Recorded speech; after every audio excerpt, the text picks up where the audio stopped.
Mr. Speaker, I stand before you this morning to address the strife I injected into the already contentious Congress.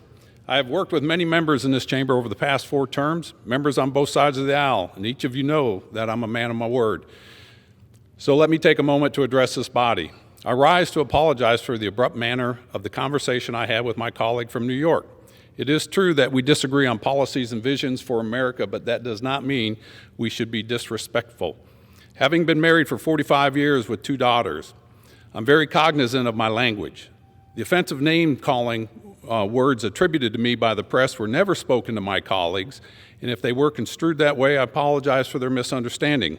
As my colleagues know, I'm passionate about those affected by poverty. My wife Carolyn and I started out together at the age of 19 with nothing. We did odd jobs, and we were on food stamps.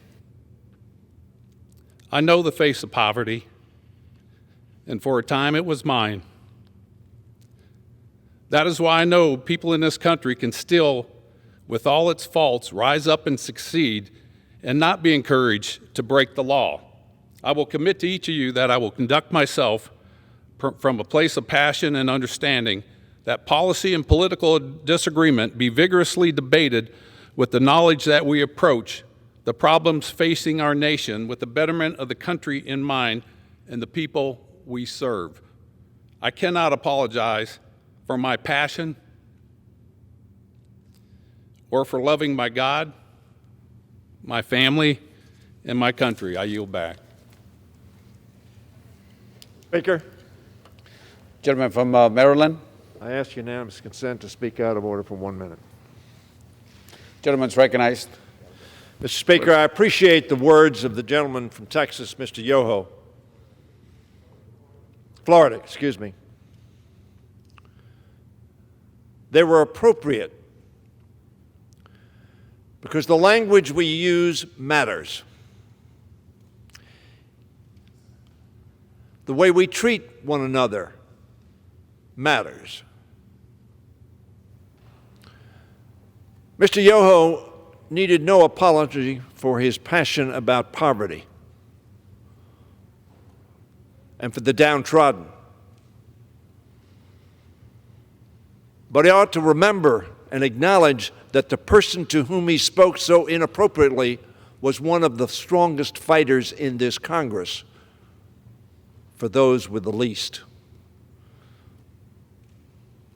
those who are downtrodden, those who are forgotten. The apology was appropriate. I hope that Mr. Yoho feels that apology sincerely.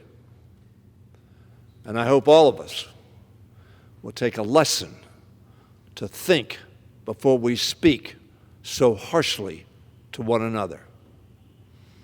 This country, Mr. Speaker, is a divided country. There are some of us who believe that our chief executive uses harsh language and inappropriate language directed at some of our citizens.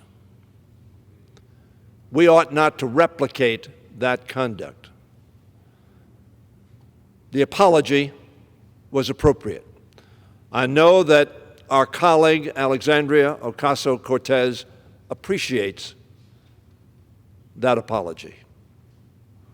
But let us treat one another with the respect and dignity each of us deserves, not only as a member of this body, but as a human being. And I yield back the balance of my time.